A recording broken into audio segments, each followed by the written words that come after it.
నా పేరు డాక్టర్ కౌసర్. ఈరోజు డ్యూటీ డాక్టర్ ఎమర్జెన్సీలో. నా 6 గంటలకు ఆ సమయంలో టి. షర్మిల అనే 19 ఏళ్ల అమ్మాయిని పిలుచుకొచ్చినారు. ఎవరో గుర్తు తెలియని వ్యక్తులు కత్తితో పొడిచారని చెప్పారు. ఆమెని పరీక్షించగా 13-14 వరకు కత్తిపోటులు ఆమె ఒంటి మీద ఉన్నాయి. 2, 3 అయితే చాలా డీప్‌గా ఉన్నాయి. ఆమె కండిషన్ కొంచెం బాలేదు. మెరుగైన చికిత్స కోసం పెద్ద ఆస్పత్రికి రెఫర్ చేసినాం. సాయంత్రం సుమారు 4 గంటల సమయంలో వేముల కొత్తపల్లి గ్రామం, వేముల మండలానికి సంబంధించిన వేముల కొత్తపల్లి గ్రామంలో హరిజనవాడలో షర్మిల అనే అమ్మాయి పైన అదే గ్రామానికి చెందిన పుల్లాయప్ప అనే వ్యక్తి దాడి చేసినాడనే విషయం మీద ఆ అమ్మాయిని గవర్నమెంట్ ప్రభుత్వ హాస్పిటల్లో చేర్పించి తరువాత మెరుగైన చికిత్స కోసం రంగిరెడ్డి హాస్పిటల్కు తీసుకొని వచ్చినారు.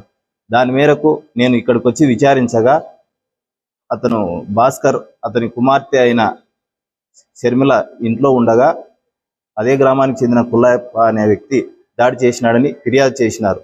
దాని మీద విచారణ చేసి అతన్ని తొందరలోనే అరెస్ట్ చేసి రిమాండ్ చేయడం జరుగుతుంది.